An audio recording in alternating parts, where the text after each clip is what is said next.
এবং সূর্য আমি ইউসুফরে সেজদা দেয়। আমি ইউসুফকে আসমানের তারকা চাঁদ এবং সূর্য আমারে সেজদা দেয়। ইয়াকুব আলাইহিস সালাম তিনি কি স্বপ্নের ব্যাখ্যা বুঝেননি না বুঝেন না? তিনি টান দিয়া বুকের সাথে জড়াইয়া কপালে একটা চুমা দিয়া বলেন, ক্বালা ইয়া বুনাইয়া লা তাকসুস, ও আমার কলিজার টুকরা সন্তান, তোমার এই স্বপ্ন ভাইদের কাছে কইও না।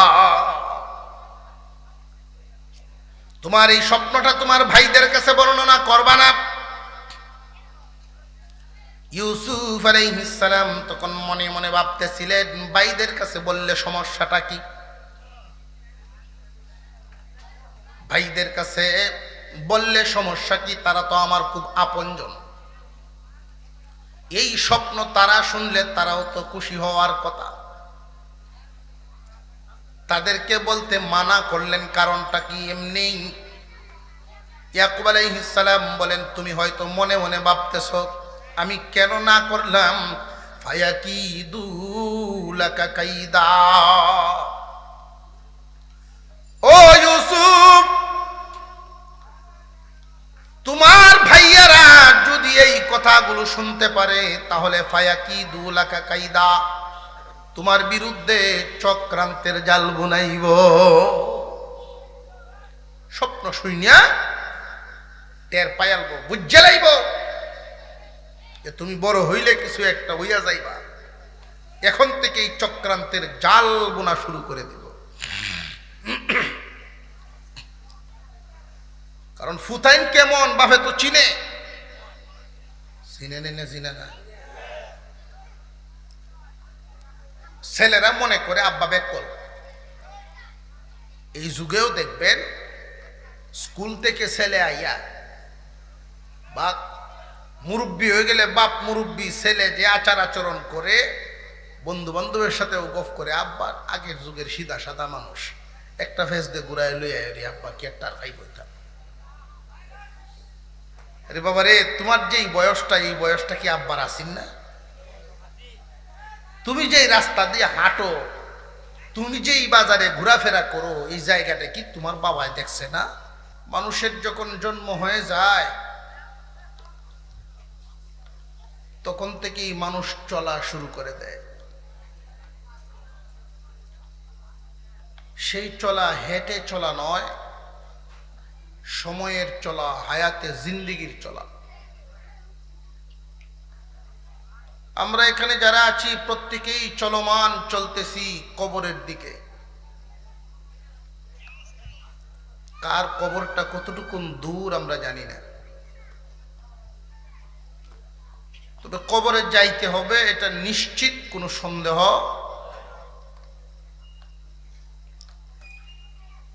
মানুষের এই হায়াতটা কেউ যদি কাজে লাগায় তবু শেষ হবে, কাজে না লাগাইলেও না। কামো লাগছে না দেখে পয়সাপাতির মতো যা পয়সা আটকে আছে এটা পরে লাগায়, এরকম কি গরির মতো চলতেই থাকবে। তো এই মানুষের এই হায়াত কেউ ভালো কাজে কাটায়, কেউ মন্দ কাজে কাটায়। যখন হিসাব নিকাশ হবে, তুমি 70 বছর দুনিয়াতে জন্ম থেকে মৃত্যু পর্যন্ত ছিলা। এই 70-এর মধ্যে হিসাব করলে দেখা যায় 25 চলে গেছে ঘুমে।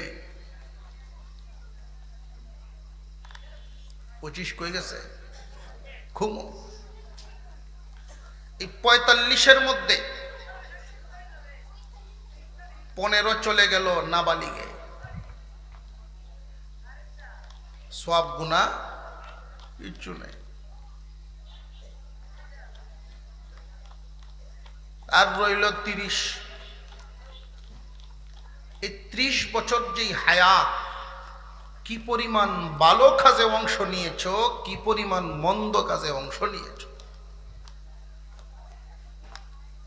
আল্লাহর হুকুম কি পরিমাণ পালন হয়েছে, আল্লাহর হুকুম কি পরিমাণ অমান্য হয়েছে,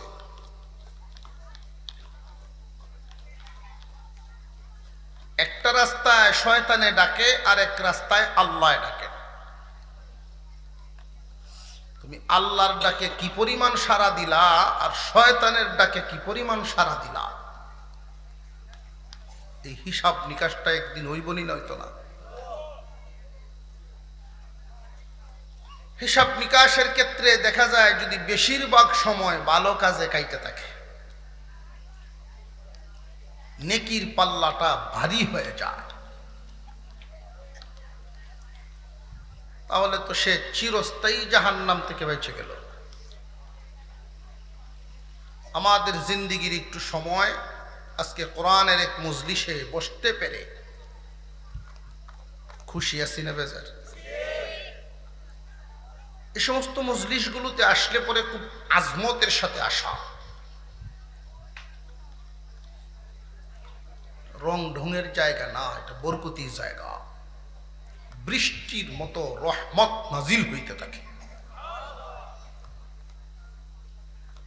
বাড়ির থেকেই পাক্কা এরাদা করে আসবেন, বরকতি জায়গায় সামিল হওয়ার জন্য যাচ্ছি।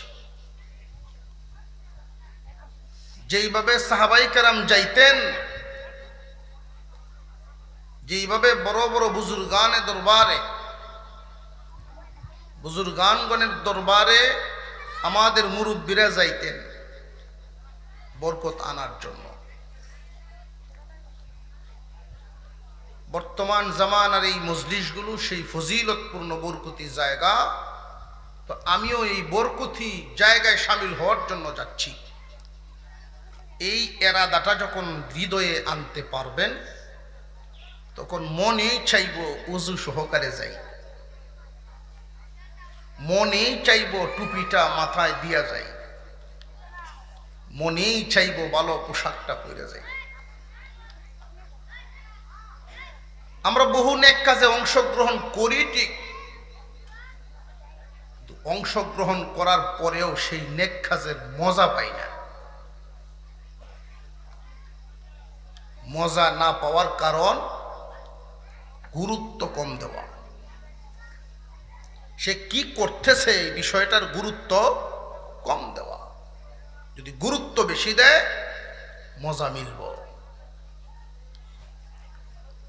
আপনাদের মাদ্রাসার স্বনামধন্য মুহতামিম, সুযোগ্য ব্যক্তি, বড় ধৈর্যশীল মানুষ, পরিশ্রম করে একটা বাগান পরিচালনা করতেছেন। আপনাদের সকলের সহযোগিতায় আজকে কিছু ছাত্র পাগড়ি পাইব। এটা কোরআনের এক বাগান, আল্লাহু আকবার। তো উনি আবদার করেছেন সূরা ইউসুফ থেকে আলোচনা করার জন্য। ভাই, আমি আমার নির্দিষ্ট সময়ের ভিতরে সূরা ইউসুফ থেকে আলোচনা করা সাগর সিসের সময়, সাগর হিজনের সময়।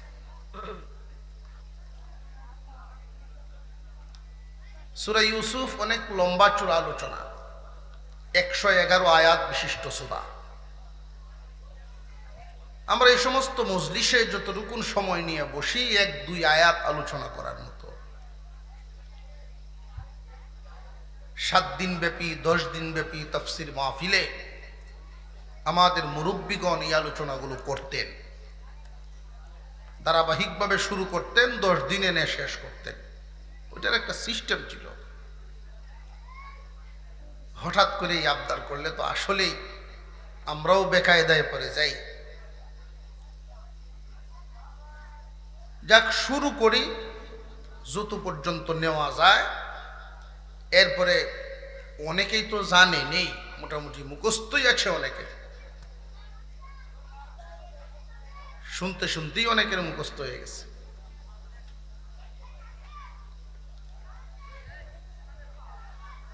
সূরা ইউসুফ কুরআনুল কারীমের যত ঘটনা আছে, ছোট বড় 500 ঘটনা। কয়টা ঘটনা? 500 ঘটনা। এর মধ্যে আল্লাহ নিজে বলেন আহসানুল কাসাস, সর্বোত্তম ঘটনা। এটা উত্তম ঘটনা উল্লেখ করার কারণটা কি? যে এই ঘটনার ভিতরে আল্লাহ বহু দিক নির্দেশনা দিয়েছেন। মহলের জন্য শিক্ষা রহিয়াছে। একজন নেতা যিনি রাজনীতিবিদ, উনি যদি মনে করেন যে আমি নেতৃত্ব শিখতে চাই, রাজনীতি শিখতে চাই, উনি এই সূরা থেকে শিক্ষা নিতে পারবেন। কেউ যদি মনে করেন আমি একজন আদর্শ পিতা হইবার চাই, আদর্শবান পিতা হওয়ার শিক্ষা আছে। কেউ যদি মনে করেন আমি একজন আদর্শবান ভাই হতে চাই, আদর্শবান ভাই হওয়ার শিক্ষাও রহিয়াছে। একজন নারী যদি মনে করেন আমি একজন আদর্শবান নারী হতে চাই, আদর্শবান নারীর শিক্ষা দেওয়া আছে। সব দিকের একটা সমাজের সব দিক নির্দেশনা মোটামুটি টাচ করা শিক্ষা দেওয়া আছে। হযরত ইয়াকুব আলাইহিস সালাম আল্লাহ পাকের একজন নবী ছিলেন। ইয়াকুব আলাইহিস সালামের নামটা মানুষ যেই পরিমাণ জানে, ওনার নামটা মানুষ যেই পরিমাণ চিনেন, এর চাইতে বেশি চিনেন ওনার দাদার নাম হযরত ইব্রাহিম আলাইহিস সালাম। ইব্রাহিম আলাইহিস সালামের নাম বেশি চিনার কারণ মুসলিম মিল্লতের বহু কাজকামের সাথে এটা সম্পৃক্ত। এই নামটা ইব্রাহিম মিল্লতের বহু নীতি ইসলাম ধর্মে আছে। ইব্রাহিম আলাইহিস সালামের ছেলের নাম ইসহাক আলাইহিস সালাম, আর একজনের নাম ইসমাঈল আলাইহিস সালাম। দুজনেই পয়গম্বর। সুবহানাল্লাহ কইতেন না? আমরা কেউর ফুত যদি ডিসি হয়, কেউর ফুত ডিসি, অথবা কেউর ফুত যদি এমপি হয়, বাপের একটা গরম আছে না?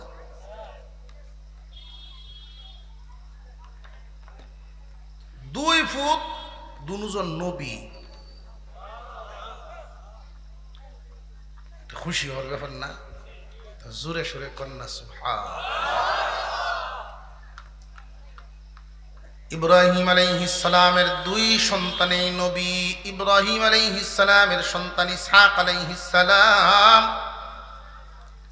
ওনার সন্তান ইসমাঈল আলাইহিস সালাম। একজন থাকতেন সিরিয়ায় আর একজন মক্কায়। সিরিয়ায় থাকতেন ইসহাক আলাইহিস সালাম। আল্লাহ পাক রব্বুল আলামিন ইসহাক আলাইহিস সালামকে সন্তানাদি দিয়েছেন। এই সন্তানগণের মধ্যে একজনের নাম ইয়াকুব আলাইহিস সালাম। এই ইয়াকুব আলাইহিস সালাম উনিও নবী ছিলেন। ইয়াকুব আলাইহিস সালাম দুনিয়ার জমিনে নবুয়তি প্রচার করেছেন, আল্লাহর হুকুম পালন করেছেন। উনাকেও আল্লাহ দুনিয়ার সৌন্দর্য হিসেবে সন্তানাদি দান করেছেন। ইয়াকুব আলাইহিস সালাম একাধিক সংসার করেছিলেন, একাধিক সংসার। ওনার ছেলের সংখ্যা ছিল 12 জন। 12 জন ছেলে সংখ্যা, ছেলে সন্তান এক বিবির ঘরের না। এক বিবির এক বর্ণনা মতে একজনের ঘরের 10 জন আর একজনের ঘরের 2 জন।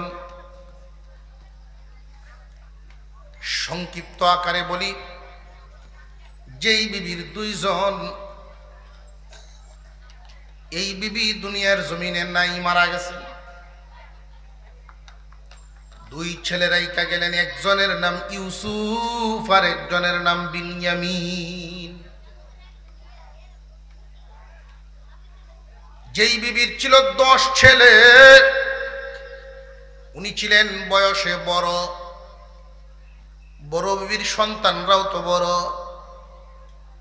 ছেলেরা বড় হয়ে গেছে, সংসারের কাজ কামের সাথে জড়িত হওয়া শুরু হয়ে গেল। ইয়াকুব আলাইহিস সালাম ইউসুফ আলাইহিস সালামকে একটু আদর করতেন অন্যদের চাইতে বেশি।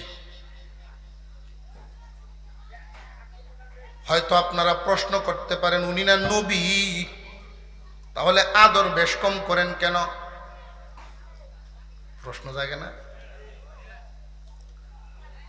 মুসলমান ইমানদার ভাইরা আমার, এই পৃথিবীর জমিনে কিছু বিষয় লক্ষ্য করে দেখবেন, কারোর যদি 4 জন ছেলে সন্তান থাকে, 4 জনের প্রতি দয়া মায়া সমান করতে পারবেন না। কারণ দুনিয়ার সম্পদ বন্টন করা সম্ভব, সমান বন্টন করা সম্ভব, আদর মায়া মোহাব্বত সমান বন্টন করা সম্ভব না। কেননা তার কারণ হলো, কোন বাবার যদি 4 জন ছেলে থাকে, 3 জনের চলাফেরা একরকম, আরেকজনের চলাফেরা আরেক রকম। বাবা যখন ঘুমাইতে যায়, 1 ফুটে হাতে পায়ে তেল মাখায়া ঘুম পাড়াইয়া দেয়। বাবা যখন উজু করতে যায়, এই ফুটে গামছা লইয়া পিছেতে দাঁড়াইয়া থাকে, হাত মুখ মুছবো বাপে। বাবা যখন বিছানার থেকে নামতে যান, এই ফুটে জুতাগুলো বাউ করে দেয়। বাকি 3 জনের সমান আদর তার প্রতিও থাকবো না একটু নজর বেশি থাকবো? এটা কি বাপের দোষ না সন্তানের গুণ? কথা বুঝে আসতেছে? এটা ছেলের গুণ। ইয়াকুব আলাইহিস সালামকে যে বেশি, ইয়াকুব আলাইহিস সালাম ইউসুফকে বেশি আদর করতেন, এটা ইয়াকুব নবীর দোষ নয়, ইউসুফ নবীর গুণ। আপনারা আমার কথা বুঝতেছেন? ইউসুফ আলাইহিস সালামের বয়স যখন 4 বছর, বিনিয়ামিন তখন 6 মাস থেকে 1 বছর, ছোট দুধের শিশু। তখনই ওনাদের আম্মা মারা গেছে। অপর পক্ষের 10 ভাই তারা হয়ে গেছে বড়, সংসারের কাজে লেগে গেছে। ইয়াকুব আলাইহিস সালাম ইউসুফ আলাইহিস সালামকে এত বেশি আদর করেন, ঘুমানোর সময় সাথে নিয়ে ঘুমান, খাওয়ার সময় সাথে নিয়ে খান, নিজ হাতে গোসল করায়া দেন। ইউসুফের প্রতি আলাদা একটা নজর, কোনো দিকে গেলেও সাথে নিয়ে যান। মুফাসসিরিনে কেরাম কয়েকটা কারণ উল্লেখ করেছেন, এর মধ্যে একটা কারণ, অন্যদের চাইতে ইউসুফের চাল চলন ছিল ভিন্ন। বাবা খুশি। আরেকটা কারণ, ইউসুফের মা নাই। মা না থাকলে এই সন্তানের প্রতি বাবার একটা নজর বেশি থাকে, টান থাকে। যেই সন্তানদের মা নাই, তাদের বাবা যদি বাজারে যায়, রাত গভীর হওয়ার আগেই মনের টানেই বাড়িতে চলে আসে, আমার সন্তানগুলো কি করবে। ঠিক না বে ঠিক? মুসলমান ইমানদার ভাইরা আমার, ইয়াকুব আলাইহিস সালাম বেশি বেশি করে আদর করতেন ইউসুফ আলাইহিস সালামকে। মুফাসসিরিনে কেরাম যে কয়েকটা কারণ উল্লেখ করেছেন, এর মধ্যে একটা কারণ, ইউসুফ আলাইহিস সালামের ভদ্রতা। 2 নাম্বার, উনার আম্মা নাই। 3 নাম্বার কারণ, ইউসুফ আলাইহিস সালাম দেখতে খুব সুন্দর ছিলেন, অন্যদের তুলনায় অনেক সুন্দর। কি পরিমাণ সুন্দর! মুফাসসিরিনে কেরাম বর্ণনা করেন, তামাম দুনিয়ার অর্ধেক সৌন্দর্য আল্লাহ ইউসুফকে দান করেছেন। ইউসুফ আলাইহিস সালামকে যখন ওনার আব্বা নিয়ে কোনো জায়গায় যাইতেন, ওনার আব্বার সাথে যখন কোনো জায়গায় যাইতেন, তো চাদর দিয়ে মুখটা এইভাবে নেকাবের মতো ডাইকা রাখতেন। এত সুন্দর চেহারা, লাইটের মতো ফোকাস মারত।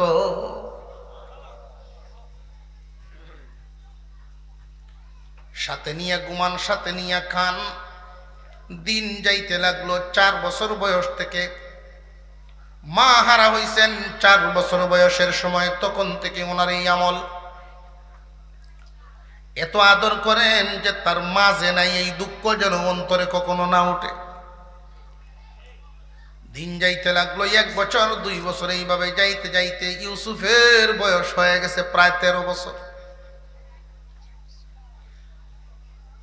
10 ভাই যে বড় 10 ভাই, তারা খুব গুসা, মনে মনে খুব ক্ষিপ্ত।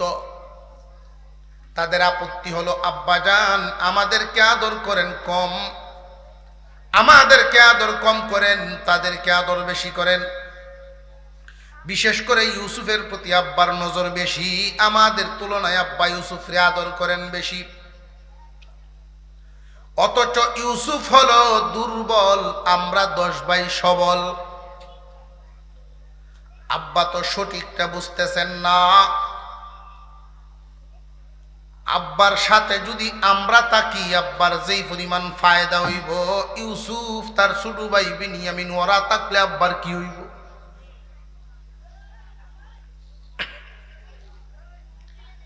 এদের চিন্তাধারা দুনিয়াবি চিন্তাধারা। তাদের চিন্তা ভাবনা হলো, আব্বার দাদা নবী ছিলেন,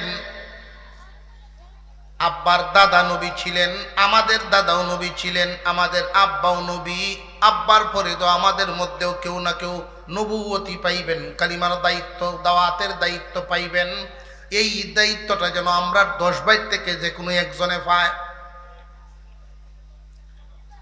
এই দুনিয়ার জমিনে, এই পৃথিবীর জমিনে অনেক কিছু বন্টন করা যায়, নিজেদের হাতে থাকে, কিন্তু কিছু বিষয় নিজেদের হাতে থাকে না। নবুয়তির মর্যাদা এটা আল্লাহর দ্বারা নির্বাচিত, আল্লাহ যাকে চান তাকেই দেন।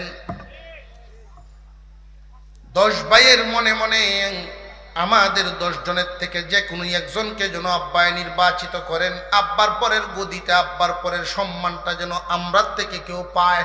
কিন্তু আব্বার চালচলনে বোঝা যায় আমাদের পরে আব্বার অনুপস্থিতিতে ইউসুফ সেই সম্মানের জায়গাটা নিভায়ালায়।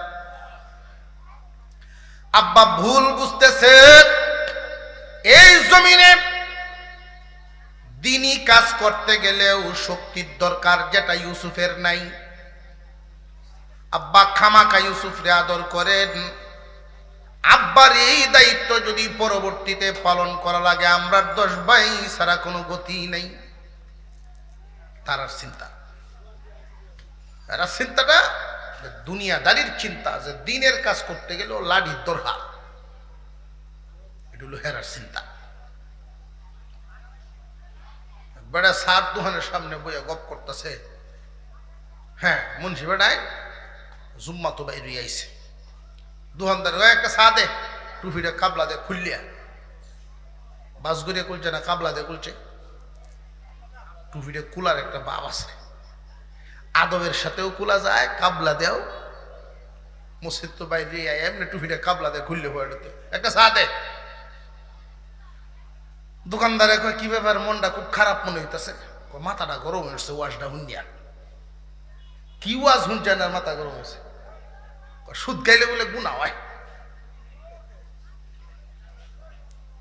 দোকানদারে কয় উপরে, আপনার উপরে পড়ে আছে ওয়াজটা। কোরআন হাদিসের ওয়াজ তো হুজুররা করবো, আপনি গুছে হইলে কি?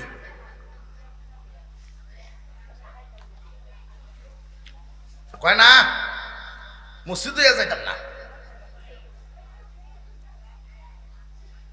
ঘুষ আছে দেয়াইতেছে। আল্লাহর কোন ক্ষতি হইব নার আওয়াজে বোঝা যায় আপনারা তার দল। বেড়ার মাথা খুব গরম। এখন বেড়া বইছে চাটা খাইয়া, গরমে গরমে যখন একখান হয়েছে, মাথা একটু ঠান্ডা হয়েছে। কমে এখন মৌলবীরা এমনি ওয়াজ করে, জায়েজ নাই, জায়েজ নাই। মূলত সুদ খাওয়ার ভাবারই নাই এরা। আজকাল সুদ খাইলেও এটা অত সহজ না। এই মেয়ে, তুমি যে 20 টাকা একটা সাবান আনো 25 টাকা বেছো না, এটা মাসলা বের করতেছে। হ্যাঁ বেশি কত যে 5টা টাকা তুমি লাভ করলা, এটা সুদ হইব? কয় না, এটা সুদ হইতো না। কিন্তু আর আমারটা দোষ কিতা? আমারটার দোষ কি হইল? আমারটা একটু ঘুরায় ফেসায় নিছি সিধা রাস্তা। তুমি যখন কিনি আইনিয়া মালটা দিয়া ঘুরায় ফেসায় বেছো, আর আমি সিধা মেরে দিছি। আমারটা দোষ কি হয়েছে? তারা যে খাই তারে না সুদ, কখন করে না জায়েজ গুণ হইব। রাজগাল সুদ গাওয়া তো সহজ না, সুদ গাইলেও লাডির দরকার। কথা বুঝছেন বেটা? যুক্তিটা আবু জাহেলে বলছিল আল্লাহ বুঝি মুহাম্মদকেই পছন্দ করছি, নবুয়তি দিত। নবুয়তি সালানির ঠেলা আছে, লাডির দরকার, পয়সার দরকার। আল্লাহ যদি দিত, আমি আবু জাহেলটা দিল, আমার লাডিও আছে, পয়সাও আছে। ইসলামের কাম তাড়াতাড়ি হইল যদি আমারে নবী বানাইতো। এই চিন্তাটা কার? কথা বুঝে যাইতেছে আপনাদের? ইব্রাহিম আলাইহিস সালামের সন্তান ইসহাক আলাইহিস সালাম, তার সন্তান ইয়াকুব আলাইহিস সালাম, তার সন্তানই 10 জন, আবার আরো 2 জন। 10 জনের চিন্তা হলো যেইভাবে সিঁড়ি তো সিঁড়ি, সিঁড়ি থেকে সিঁড়ি হয়ে আসতেছে, এখন আমরা 10 জন থেকে যে কোনো একজন হইলেই বালা। নবুয়তের বন্টন কি জমিনে না আসমানে? আরো জোরে। ইয়াকুব আলাইহিস সালাম আর ইউসুফ আলাইহিস সালাম পিতা এবং পুত্র একসাথে ঘুমাইছেন একদিন বিছানায়। ঘুম থেকে উঠে ইয়াকুব আলাইহিস সালামকে উল্লেখ করে ইউসুফ আলাইহিস সালাম বলতেছেন, আব্বা আমি একটা স্বপ্ন দেখেছি, বড় আশ্চর্যজনক স্বপ্ন। ও বাবা, আসমানের 11টা চাঁদ এবং সূর্য আমি ইউসুফরে সেজদা দেয়। আমি ইউসুফকে আসমানের তারকা চাঁদ এবং সূর্য আমারে সেজদা দেয়। ইয়াকুব আলাইহিস সালাম তিনি কি স্বপ্নের ব্যাখ্যা বুঝেননি না বুঝেন না? তিনি টান দিয়া বুকের সাথে জড়াইয়া কপালে একটা চুমা দিয়া বলেন, ক্বালা ইয়া বুনাইয়া লা তাকসুস, ও আমার কলিজার টুকরা সন্তান, তোমার এই স্বপ্ন ভাইদের কাছে কইও না। তোমার এই স্বপ্নটা তোমার ভাইদের কাছে বর্ণনা করবা না। ইউসুফ আলাইহিস সালাম তখন মনে মনে ভাবতেছিলেন, ভাইদের কাছে বললে সমস্যাটা কি? ভাইদের কাছে বললে সমস্যা কি? তারা তো আমার খুব আপনজন। এই স্বপ্ন তারা শুনলে তারাও তো খুশি হওয়ার কথা। তাদেরকে বলতে মানা করলেন, কারণটা কি? এমনি ইয়াকুব আলাইহিস সালাম বলেন, তুমি হয়তো মনে মনে ভাবতেছো আমি কেন না করলাম, ফায়াকিদু লাকা কাইদা। ও ইউসুফ, তোমার ভাইয়েরা যদি এই কথাগুলো শুনতে পারে তাহলে ফায়াকিদু লাকা কাইদা, তোমার বিরুদ্ধে চক্রান্তের জাল বুনাইব। স্বপ্ন শুনিয়া টের পাইয়ালব, বুঝে লাইব যে তুমি বড় হইলে কিছু একটা হইয়া যাইবা। এখন থেকে এই চক্রান্তের জাল বোনা শুরু করে দিব। কারণ ফুতাইন কেমন বাপে তো চিনে না চিনে না। ছেলেরা মনে করে আব্বা বেকল। এই যুগেও দেখবেন স্কুল থেকে ছেলে আইয়া বা মুরব্বী হয়ে গেলে বাপ মুরব্বী ছেলে যে আচার আচরণ করে, বন্ধু বান্ধবের সাথে গফ করে, আব্বার আগের যুগের সিধা সাদা মানুষ, একটা ফেস দিয়ে ঘুরাই লইয়া আব্বা কি একটা আর খাই বইতাম। আরে বাবা রে, তোমার যেই বয়সটা, এই বয়সটা কি আব্বার আসিন না? তুমি যেই রাস্তা দিয়ে হাঁটো, তুমি যেই বাজারে ঘোরাফেরা করো, এই জায়গাটা কি তোমার বাবাই দেখছে না? তুমি যেই মানের কাপড় টিফিন দো, যেই ডিজাইনের, এই ডিজাইন কি তোমার বাপে দেখছে না? বাবাই সব বুঝে, না বুঝার বান করিয়া থাকে। কথা বুঝতেছেন? 8-9-এ পড়ে ছেলেরা, আমি নিজের কানে শুনছি, বাপের তুমি কি তা বুঝো? শুনছেন এই কথাগুলো? বাপের তুমি কি বুঝো? তুমি এটা একটা অভদ্র বেয়াদব। তুমি যদি আসলেই বাবার চাইতে আল্লাহর পক্ষ থেকে জ্ঞান বেশি পায় থাকো, সেই বিষয়টা বাবার সামনে আদবের সাথে বলতে হবে। বাবারে কুদায়া কইবা তুমি কিতা বুঝো? তুমি জানতে পারো ঠিক, কিন্তু বেয়াদব। আর বাবা যে বুকা এটা ভেবো না, উনি না বুঝার বান করে। বাপের থেকে যখন ফুতে বেশি বুঝার বাপ ধরে, এক বেড়ায় বাজারও গেছে, কাঁচামালের ব্যবসা করে, আলু বেচে। এক বাজার তো কিনে আর এক বাজারও বেচে। তো এক বস্তা আলু সকালে লয়ে গেছে, নাস্তা বাস্তা করে গেছি বাজারও। ছেলে 3টে, 3:30, 4টের দিকে বাজারও গেছে। আব্বা, এই এক বস্তা আলু লইয়া সকাল থেকে বই রইছো, ওহনো একটা বস্তা ব্যস্ত না? কফুত ব্যবসা করা কি অত সহজ? ধৈর্যের সাথে বসা লাগে। আমরা একটু সামনের দিকে আগাইলে ভালো হইতো। একটু সামনের দিকে কি আগাইতাম পারি? আমরা সামনের ফাঁকা জায়গায় একটু জিকিরের সাথে আগায় যাই। লা ইলাহা ইল্লাল্লাহ, লা ইলাহা, লা ইলাহা ইল্লাল্লাহ, লা ইলাহা ইল্লাল্লাহ, লা ইলাহা। এই কোনাটা একটু বলিয়ে বলি।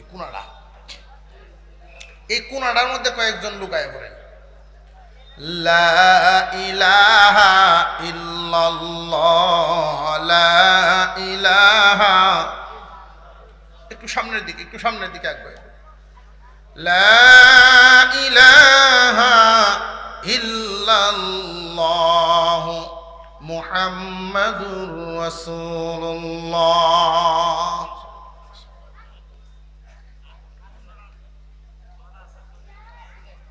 কি বলতেছিলাম মনে আছে তো? বাপের চাইতে ফুদ যখন বেশি বুঝে, এটা বড় বেজাল। আজকালকার যুবকদেরকে শিক্ষাটা দেওয়ার জন্যই এই উপমাগুলো আনতে হয়। বাপেরে গিয়া চোখ উল্টাইয়া দিয়ে এত সময় লাগে বেটা? বাপ কয় বাবার এই কষ্ট আছে, ব্যবসাত কষ্ট আছে, ভূত লেখাপড়া করো, ব্যবসাত কষ্ট আছে।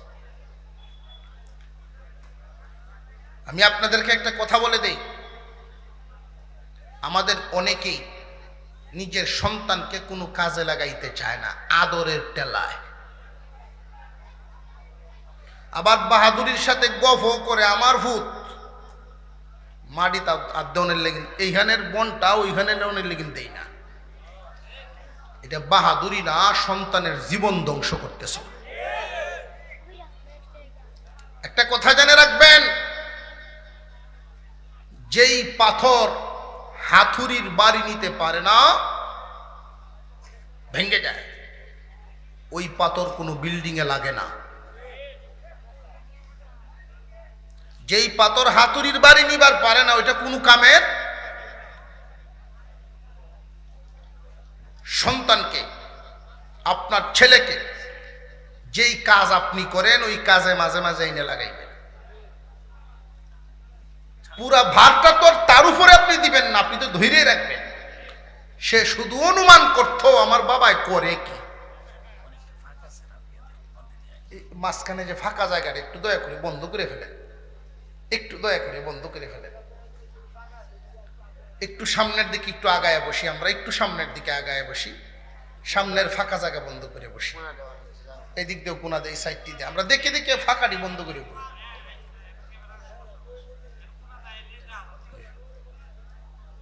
আমরা এই ফাঁকা জায়গা বন্ধ করে বসি। মাঠ ভরে গেছে, আমরা খুশি না বেজার? সকলেই বলি আলহামদুলিল্লাহ। নারায়ে তাকবীর, নারায়ে তাকবীর, দ্বীন ইসলাম। আমরা যে আওয়াজ বুঝা যায়, মাত্র রোজাটি শেষ হয়েছে। সন্তান যদি দেখে যে আমার আব্বা এই কাজটি করে, এই কষ্ট, এত কষ্ট করে আব্বা, তার দিলের ভিতরে একটু মাহসুস হবে, আন্দাজ হবে, আস্তে আস্তে শিখবে। সন্তানকে কাজে লাগানো, আপনি 8-10 বছরের বেলায় তো সকল কাজ দিয়ে দিচ্ছেন না। কিছু কিছু মানুষ অতিরিক্ত জুলুম করে, শিশু নির্যাতন শুরু করে, ছোট ছোট বাচ্চাদেরকে উটু কিনে দিয়ে দিছে, রিক্সা কিনে দিয়ে দিছে। এটা আবার জুলুম, তার শিক্ষার সময়। এটা পার্মানেন্ট কোনো কাজে লাগানো না, শিক্ষা দেওয়ার জন্য তোমার কাজটা মাঝে মাঝে এনে দেখাও। আপনি বাজারটা করলেন, ব্যাগটা দিয়ে দিলেন, নফুত ব্যাগটা লয়ে যাও বাড়ি। বললেন কালকে ওয়াইটার সময় কিন্তু বাত নিয়ে আউড়ে যাইও। এই যে ছোট ছোট কাজ বাচ্চাদেরকে দিয়ে, ছেলেকে দিয়ে করানো, সে দায়িত্বশীল হতে শিখে। কি হওয়া শিখে? জিম্মাদার হতে শিখে। মেয়েকে তার মার সাথে সাথে শিখাইবে। মা ফান খায় আর গফ করে, আমার জি তাল দইয়া বাদ খায় না। যে এই জিরে যে সময় বিয়া দিবা, পরের দিনই তো বিচারাইব। বিচার যখন আইয়ে, যেই মহিলা তার মেয়েকে পারিবারিক শিক্ষা দিতে পারে নাই, এই মহিলাই মেয়ের জামাইয়ের ঘর ভাঙ্গায়, স্বামীর ঘর ভাঙ্গানি। দেখবেন ফিন মারা শুরু করছে। আজকাল কয় বেটি আছে রে জানি দেখাওয়ায়, কইতারস না কামের বেটি রাখতো, প্রাইভেট একটা ভরাইয়া দিয়ে দিছে। এই এক প্রাইভেটে জামাইয়ের তো কবর আছে। এই কথাগুলো বলতে হয়, পারিবারিক শিক্ষা এগুলো।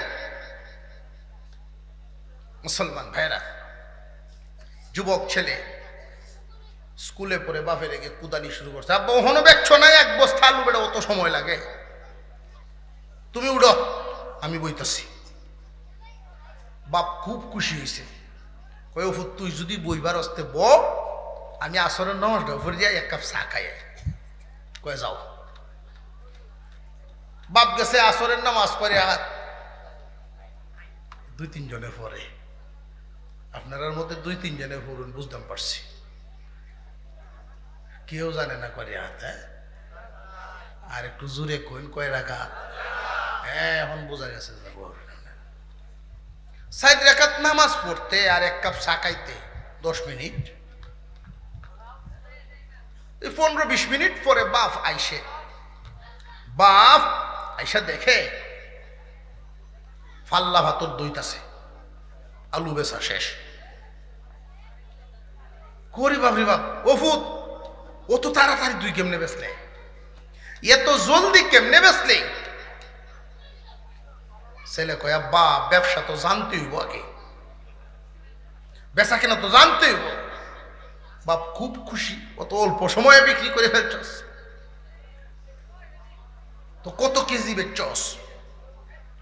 কয় 12 টাকা কেজি। করি বেটা, এটা তো 15 টাকা কি নাই? 15 টাকা কেজি তো আমার কি নাই, তুই যে 12 বেচলি। কয় আমি বেশি দাম ছায়া দেখছি, কেউ নেয় না, কম দামে লাগাইছি, এখন দেখা যায় জাল লাগে 2 কেজি, হ্যাঁ নাই 5 কেজি। তো বাপে কি আফসোস শুরু হচ্ছে, কি সব নষ্ট করছস তুই। আচ্ছা যাই বেচছস, পয়সাটি দে। কম দামে হলে তো বেচছস, টেহাটি দে। তোমার তো আন্তাজ নাই, মাপিয়ে দে পারি না টিয়ালো এম করতো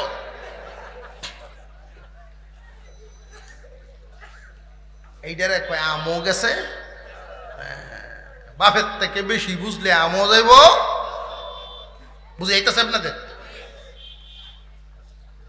বাপে বুঝে না এটা তুমি ভাববা না তোমার সব মতিগতি বাপে বুঝে না বুঝার বান করিয়া ব্যাগ করে ঘুরে থাকে তুমি যদি গেরায় উঠো বাপের সরব হইব এই জন্য বাড়াবাড়ি করে না বাপ সব বুঝে তোমার চলা তলা ছাউনি যাওনি সব বুঝে না বুঝার বান করে থাকে ইয়াকুব আলাইহিস সালাম বললেন ইউসুফ তোমার স্বপ্নটা ভাইদের কাছে বলবো না যদি বলো তাহলে ওরা তোমার বিরুদ্ধে চক্রান্তের জাল বুনাইব ইউসুফ আলাইহিস সালাম মনে মনে ভাবতেছিলেন ভাই ভাই হইয়া ইউসুফ মনে মনে ভাবতেছেন যে ভাই ভাই হইয়া ভাইয়ের বিরুদ্ধে কেন চক্রান্তের জাল বুনবে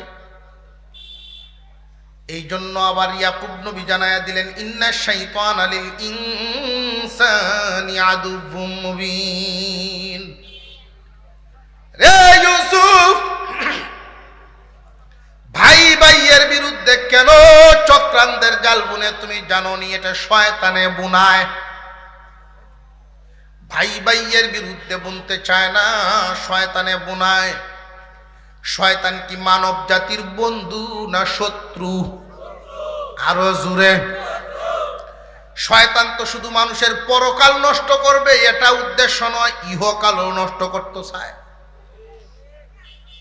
শয়তানে শুধু দিন নষ্ট করে না দুনিয়াও নষ্ট করে মানব জাতির আদম জাতির কোনো কল্যাণ শয়তানে ভালো চায় না এই দুনিয়ার জমিনে কোনো একটা পরিবারে যদি 6 জন ভাই থাকে বা 5 জন ভাই থাকে আর এই 5টা আঙ্গুল একসাথে মুঠ মারে শক্তি হইব না হইতো না 5 ভাইয়ের মধ্যে যদি মিল থাকে সমাজে এদের দাম থাকবো শক্তি থাকবো সমাজে ওরা প্রতিষ্ঠিত সামাজিকভাবে ওরা সম্মানিত হবে এটা শয়তানে চায় না এই কারণে 5 ভাইয়ের ভিতরে দেখবেন বেমিল তৈরি করে দিছে এক ভাই আর এক ভাইরে দেখতে পারে না প্রত্যেকটা বাড়ি প্রত্যেকটা পরিবারে এখন লক্ষ্য করে দেখেন ভাইয়া ভাইয়া মিল নাই চাচা বাইস্তায় মিল নাই যদি পুরুষদের মধ্যে এই দুকা দিয়া দূরত্ব তৈরি করবার শয়তানে না পারে পুরুষদের দ্বারা যদি না পারে তখন মহিলাদের উপরে নাজিল হয় ভাবিয়ে লাগায় দেয় জালে জালে এই জন্য সমাজে দেখবেন এক ভাইয়ের উন্নতি আর এক ভাইয়ের জলে ভাইয়ের যেমন তেমন ভাবির তো একবার জানি শেষ কি সব মনে জ্বলিয়া জ্বালায় কে শয়তানে এই কথাটা কয়েছে নিজেদের ভিতরে ভ্রাতৃত্ব তৈরি করে রাখবা পারিবারিক সম্পর্ক গড়ে রাখবা একজন আর একজনের বিপদে কাজে আসবে কেউ কারোর ভাত খাইতো না কিন্তু একজন আর একজনের বিপদে কাজে আসবে ভাইয়ে ভাইয়ের যে দূরত্ব আহারে বড় কিছু লইয়া নিজেদের মধ্যে দ্বন্দ্ব হয় না নিজেদের মধ্যে যে দ্বন্দ্ব শয়তানে যে নিজেদের ভিতরে দ্বন্দ্ব লাগায় লক্ষ্য করে দেখবেন দূরের মানুষের সাথে এত দূরত্ব নাই কাছের মানুষের সাথে যেই দূরত্ব তৈরি হয় দূরের মানুষরা আপন মনে করে কাছের মানুষকে শত্রু মনে করে এটা শয়তানের ধোঁকায় শয়তানে করা এগুলো নিজেদের ভিতরে বিশৃঙ্খলা তৈরি করবে মিল মহব্বত নষ্ট করে এগুলো খেয়াল রাখবেন আপনারা 2 ভাইয়ে যদি ঝগড়া লাগেন ছোট একটা বিষয় লয়ে লেগে গেছে এক ভাইয়ের বিবি সাহেব হাত দুইয়া থালের পানিতে ফেলাই দিছে আরেক ভাইয়ের জায়গাটা ঝগড়াটা আস্তে আস্তে বাড়তে বাড়তে মার্ডার পর্যন্ত যায় লাগছে কি তাহলে পানি হলো না কি পরিমাণ ক্ষতি হয়েছে এটা সামান্য একটু বিষয় নিয়ে একটা বড় পর্যায়ে শয়তানিয়া পৌঁছায় দিতে পারে তুমি সাবধান হয়ে যাও, সতর্ক হয়ে যাও। বুঝাইবার উদ্দেশ্য যদি কাউকে বলতে হয় এমন ভাবে বলো যেন ঝগড়া তৈরি না হয়, ঝগড়া হবে না। নিজেদের ভিতরের দূরত্বে শুধু ক্ষতি ছাড়া কোনো লাভ নেই।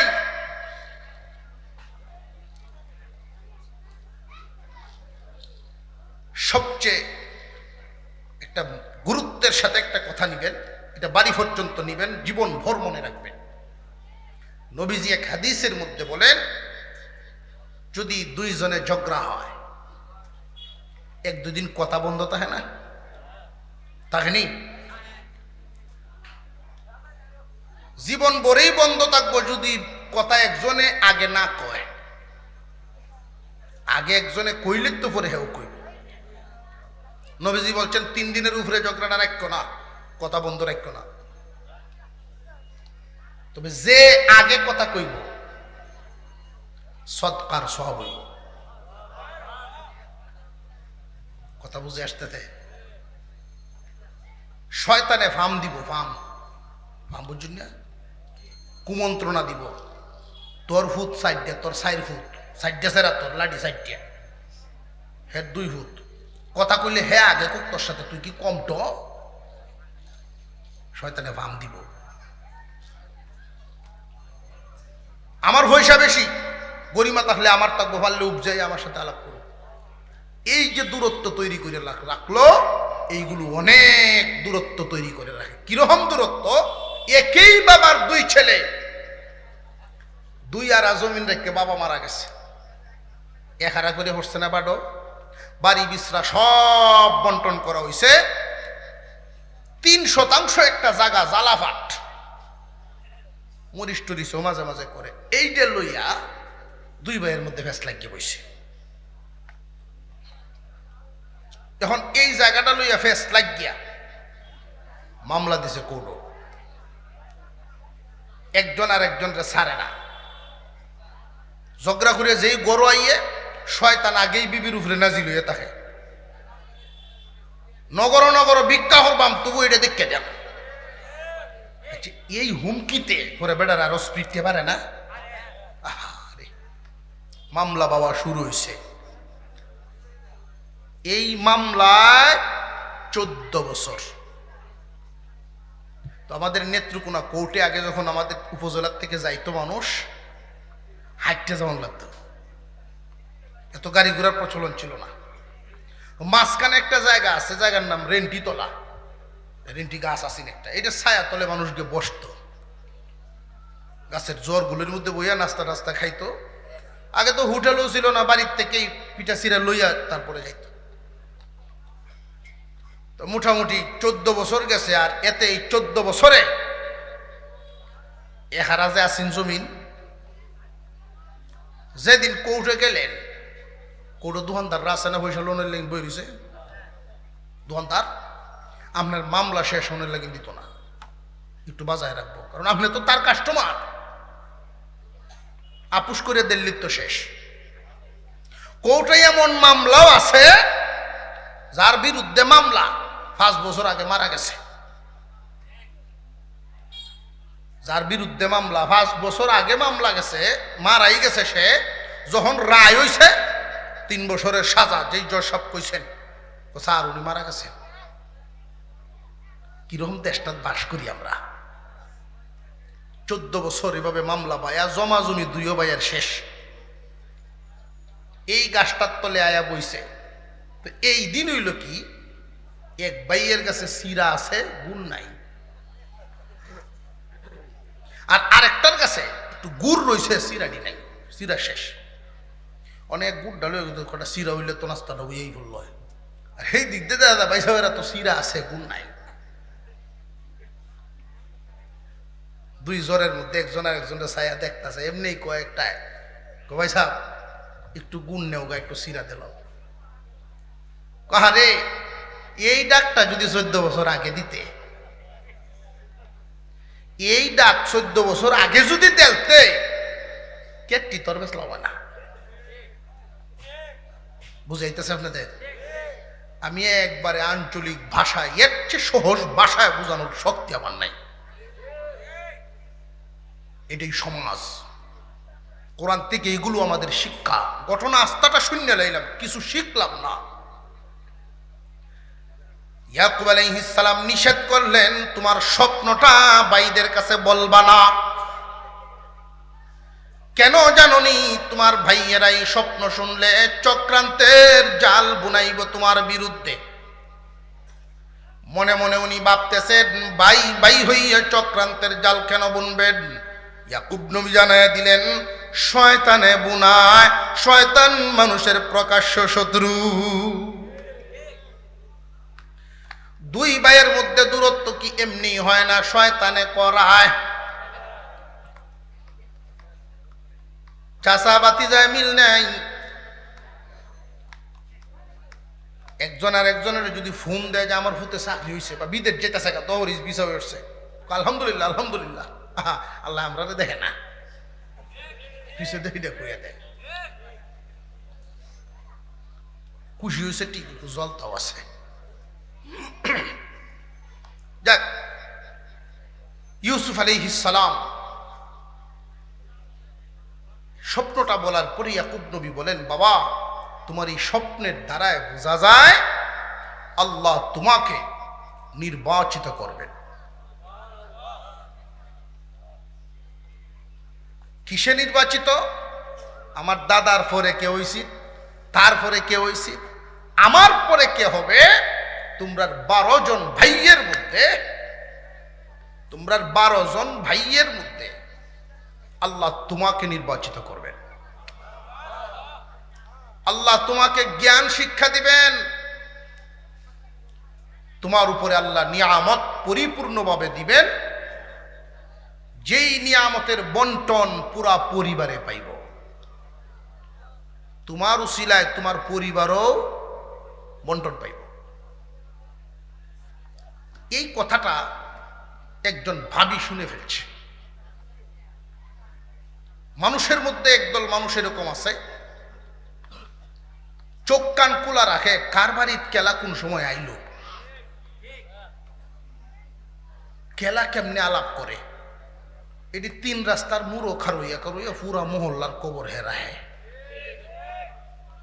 এই লোকটির অবস্থাটা হইল ওই মানের শয়তান হের কাছে গিয়া কয়, ভাই, বহুদিন এই এলাকাতে আসলাম, আমার যত দায়ী দায়িত্ব সব তোমার উপরে দিয়া আমি রিটায়ার্ডে গেলাম না, অবসরে গেছে। আপনারা মনে করতেছেন এই কথাটি আমার পকেটে না। মিনাল জিন্নাতি ওয়ান নাস। শয়তান কি শুধু জিন জাতির থেকে? যে না না, মানুষ জাতিতেও আছে। এটা হলো মানুষ শয়তান। পরের সমালোচনা করা, পরের নিয়ে গবেষণা করা, নিন্দা চিন্তা ভাবনা করা, কান পেতে রাখা, তাদের ঘরের ভিতরে গোপন কি আলাপ হইতেছে এটা কান ভাইতে শোনা, এটা শয়তানি। লুকায়া লুকায়া অন্যের গোপন বস্তুটা আবিষ্কার করা, এটা কি? শয়তানি। ভাবি শুনে ফেলছেন, যেই 10 ভাই বাড়িতে আইছেন, তোমরা যে যাওয়ার সময় কইয়া যাও চোখ কান খোলা রাখতাম, আজকে শুনছি সর্বনাশ হয়ে গেছি। কি সর্বনাশ? ইউসুফ জানি স্বপ্ন দেখছে আসমানের 11টা তারকা, চাঁদ এবং সূর্য ইউসুফরে সেজদা দেয়। আব্বা খুশি হইয়া বুকের সাথে জড়াইছেন, কপালে চুমা দিছেন, আর বলছেন আল্লাহ নাকি তারে নির্বাচিত করব, আল্লাহ নাকি তারে নির্বাচিত করব। কয় না, আর সহ্য হইছে না, একটা সাইতে গেছে, আর সহ্য হইছে না। আরে যুগে দিঘা এইভাবে সেটটাছস, কি করবি? কয়ের মে গেলাম, নাউজুবিল্লাহ, ওকে মেরে ফেলবো, আর না হয় দেশান্তর করে ফেলবো, বাপের চোখের সামনে যেন আর সে না থাকতে পারে, এই ব্যবস্থা করবো। বাপের চোখে যখন আর তারে দেখতে পারতো না, মহব্বতও থাকতো না, আমরা 10 ভাই ছাড়া এই বুড়া বেড়ার কেউ থাকতো না।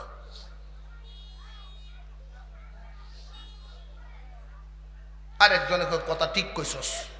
তো বাপের চোখের আড়াল কেমনে করবি হেডি বুদ্ধি বের করে।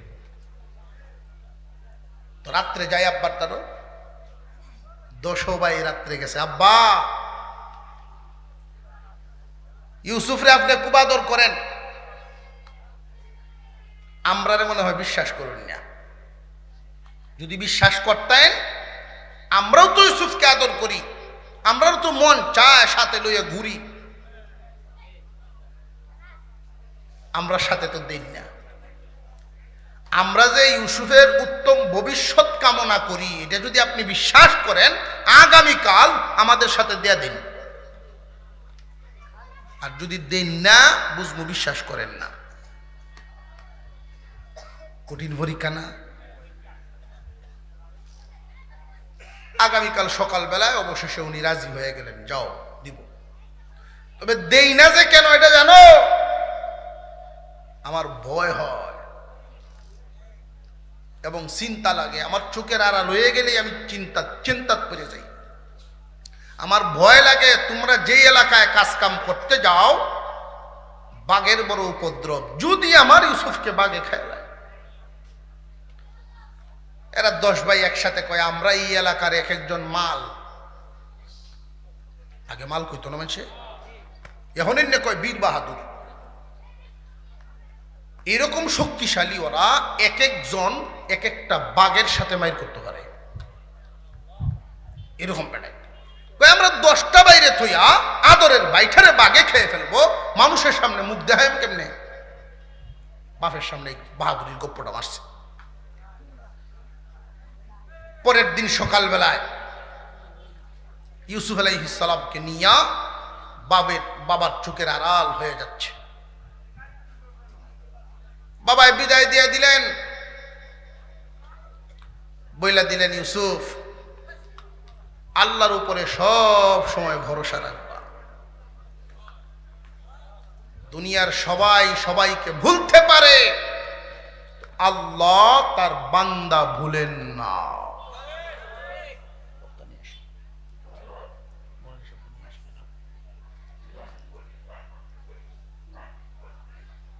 এই যে একটা শিক্ষা, এখানে বাপে পুত বিদায় করছে, একটা শিক্ষা দিয়ে দিছে না?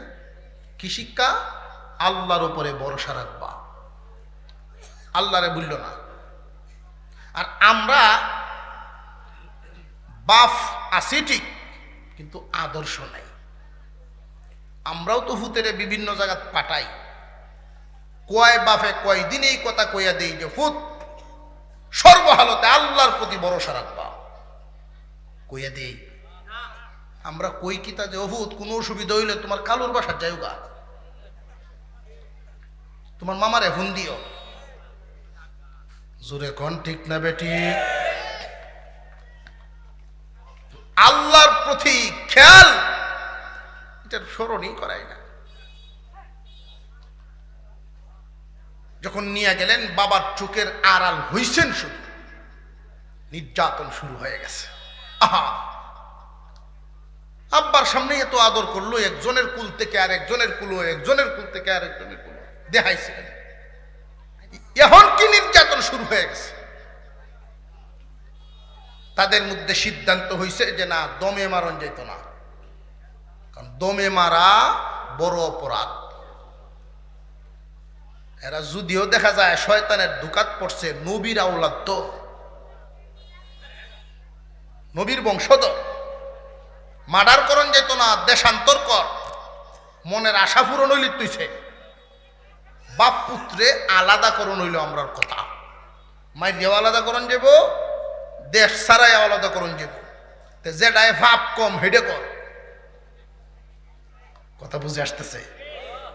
আমরা আশাও পূরণ হইতো, ভাবটাও কম হইতো, এর পরে তওবা করে ভালো হয়ে যাবে।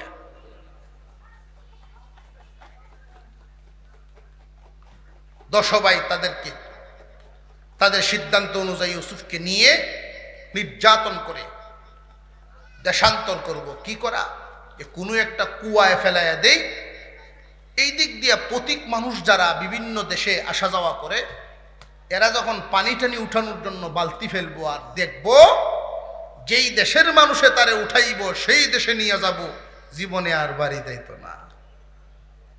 বাচ্চাও গেল, বাড়িও ছাড়লো, দুজনে তুই গেল। তবে ফরনের যে লম্বা কাপড়টা জুব্বাটা আছে এটা খুললে রাখিয়া দেয়, একটা কামো লাগাইয়া খুললে রাখছে। 10 ভাই মিলিয়া ইউসুফ আলাইহিস সালামকে কুয়াক ফেলাইয়া দিছে। ওই দিক দিয়ে জামাটা লইয়া মিথ্যা রক্ত মাখাইয়া রাতের বেলায় কান দিয়ে 10 ভাই কান্দার বান করিয়া গিয়ে বাপের দ্বার উঠছে।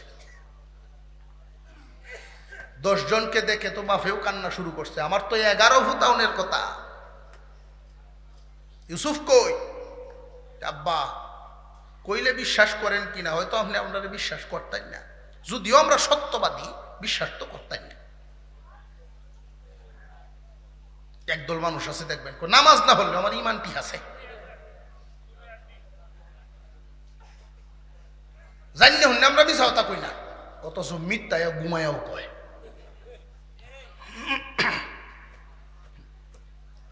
আপনি আমরা বিশ্বাস করতেন না, আমরা যদিও সত্যবাদী, ইউসুফকে বাগে খেয়ে আছে। এই জন্যই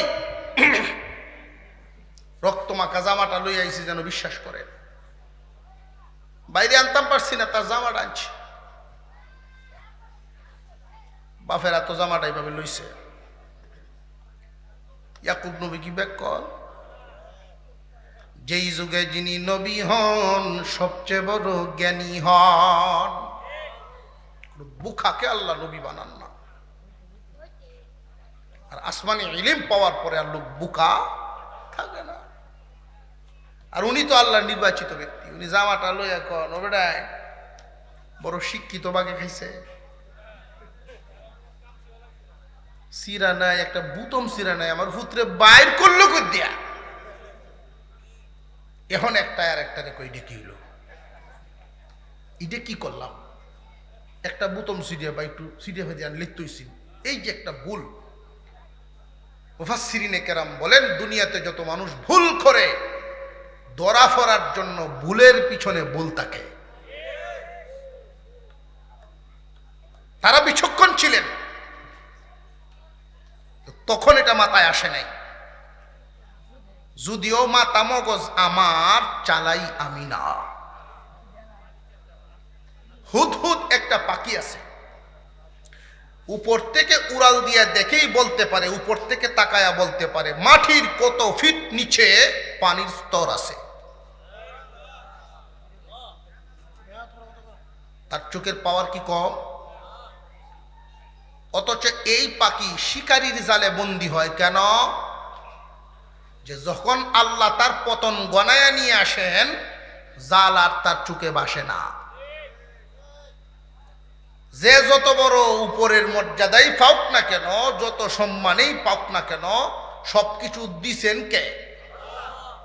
এই আল্লাহ যে দিছেন, এই কথাটা যখন সে ভুলে যায় যে হামসে বড়া কোন হয়, আমার থেকে বড় খেলা, তখনই আল্লাহ বলেন যে দেহ খেলা। হাজার হাজার মানুষের সামনে এমন এক বক্তব্য দিতে, এমন এক কথা বাইরে মুহে দিয়া, লক্ষ লক্ষ বক্ত 2 মিনিটে উল্টে দেবে গিয়া।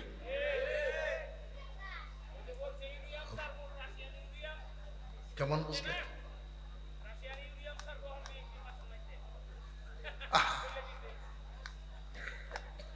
আল্লাহ পাক রব্বুল আলামিন মানুষের মগজ পরিচালনা করেন কে? ইউসুফ আলাইহিস সালামের আব্বা বলেন আমি বুঝতেছি শিক্ষিত বাগে কাইছে।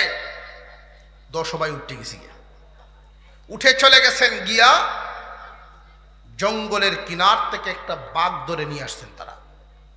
তাফসিরে নুরুল কোরআনের মধ্যে উল্লেখ করা হয় তারা এক একজনেই একটা বাঘের সাথে মার করিও লোক, 10 জনে মিলে একটা ধরে আছে। আব্বা বুড়া মানুষ, বাঘের কাছে তো আর আইতেন না, দূর থেকে দেখায়া কোন রকম আমরা বাচ্চা গেলাম। আব্বা এই বাঘ ডাকাইছে, কেমনে বাইর করছে আপনি জিগাই। ইয়াকুব আলাইহিস সালাম আস্তে আস্তে বাঘের দিকে আগায় আসতেছিলেন। এক একজন এক একবার বাবার কাছে গিয়া বলে, আব্বা বাঘ তো বড় খতরনাক প্রাণী, হিংস্র জানোয়ার, কাছে যায়েন না।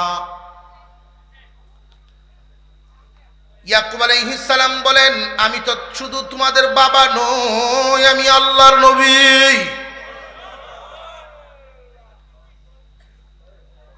এই কথার দ্বারা উনি বুঝাইতেছেন, তোমরা মানুষ হয়ে আমারে চিনো না, দেখো প্রাণীটাই আমারে ঠিকই চিনবো। বাঘের কাছে গিয়া বাঘের মাথার উপরে হাত রেখে উনি জিজ্ঞাসা করলেন, বাঘ রে, আমি তোর কি ক্ষতি করেছি? আমার ইউসুফকে তুই কেন খাইলি? জিহ্বাটা বের করে বারবার ওই বাঘ মুখের ফেনা চাটতেছে আর আল্লাহর কাছে ফরিয়াদ করে, আল্লাহ জবান খুলে দাও, তোমার নবীর সাথে কথা বলতাম। আল্লাহ জবান খুলে দিলেন, বাঘ উচ্চ আওয়াজে মানুষের মতো বলা শুরু করলেন, ওগো আল্লাহর পয়গম্বর, আপনার ইউসুফকে খাইব তো দূরের কথা, জীবনে কোনোদিন ইউসুফরে দেখি নাই। আল্লাহ যার হয়ে যায়, দুনিয়ার সব কিছু তার হয়ে যায়। গত রাত্রের আগের রাত্রে একটা মাহফিল ছিল বাহুবল, ওইখানে একটা জায়গার নাম হামিদনগর। হামিদনগর আব্দুল হামিদ সাহেব রহমতুল্লাহি আলাইহি, উনার নামে হামিদনগর। বাড়িটা পাহাড়ে গেসা, পীর সাহেব ছিলেন। বিভিন্ন মেহমানরা মুরিদরা ওনার বাড়িতে গেলে বাংলা করে জায়গা দিতেন থাকার জন্য। মাঝে মাঝে পাহাড়ি বাঘ এসে যাইত, মেহমানরা বয়ে চিল্লাইতেন, তখন উনি বের হয়ে আইসা বাঘের কানে দইরে চট দিতেন আর বলতেন, তোরা না নিষেধ করছি আইতে। মানলাহুল মাওলা ফালাহুল কুল।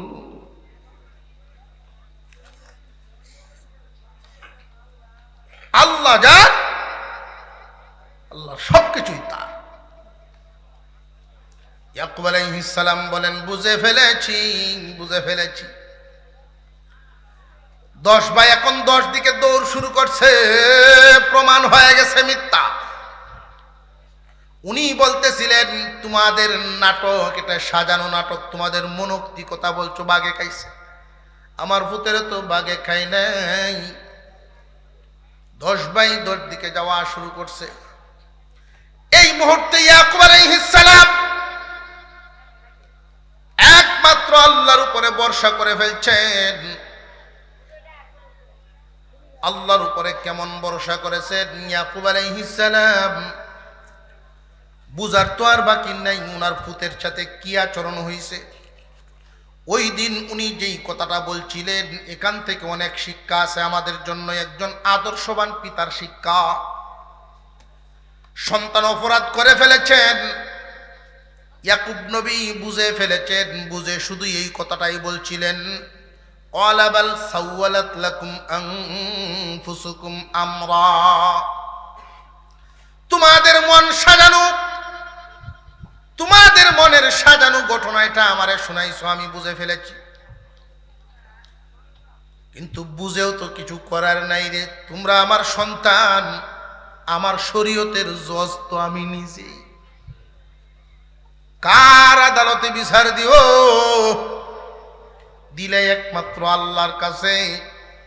সুতরাং দুনিয়ার কারোর কাছে আমার বইলা লাভ নাই। ফাসবরুন জামিল, সবরে জামিল অবলম্বন করলাম, সবর করে ফেললাম।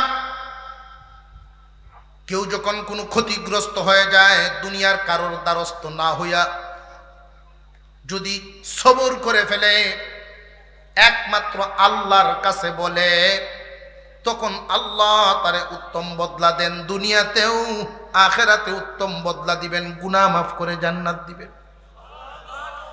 এমন সবরকারীর মর্যাদা আল্লাহ বাড়ায়া দেন। কিন্তু এই সবর সবাই ধরতে পারে না। আমরার অবস্থা, আমরা যদি একজন একটু ক্ষতি করে সারা গ্রামবাসীরা আগে জানাই, যদি কোনো লাভ না হয় করে মসজিদও যাই, মসজিদের সামনে গিয়ে আল্লাহর কাছে কই, এর পরেও যখন কোন দেখা যাইতেছে খতম উতম ভরায় পুস্তক উইতাছে না, যা সবুর হরিয়েছি, কথা বুঝাইতেছে। দেশ জানায়া কাউকে বলা যাবে না, একমাত্র কার কাছে? আল্লাহুল মুস্তাআনু আলা মা তাসিফুন। আল্লাহ পাক রব্বুল আলামিনের দরবারে ইয়াকুব আলাইহিস সালাম দুই হাত উঠায় বলেন, আল্লাহ, এই মুহূর্তে আশ্রয়ের জায়গা তোমার দরবার ছাড়া আর কিছু নাই, তুমি ছাড়া আমার কোনো গতি নাই। আমি জানি আমার ছেলেরা যা বলেছে মিথ্যা বলেছে, বাগে আমার পুত্রে কায় নাই। ইউসুফ কই আছে, কোন হালতে আছে, একমাত্র তুমি ছাড়া কেউ জানে না। আল্লাহ, এই জন্য তোমার আশ্রয় নিলাম, তোমার হেফাজতে ছাড়লাম, হালতের উপরে রহম করো।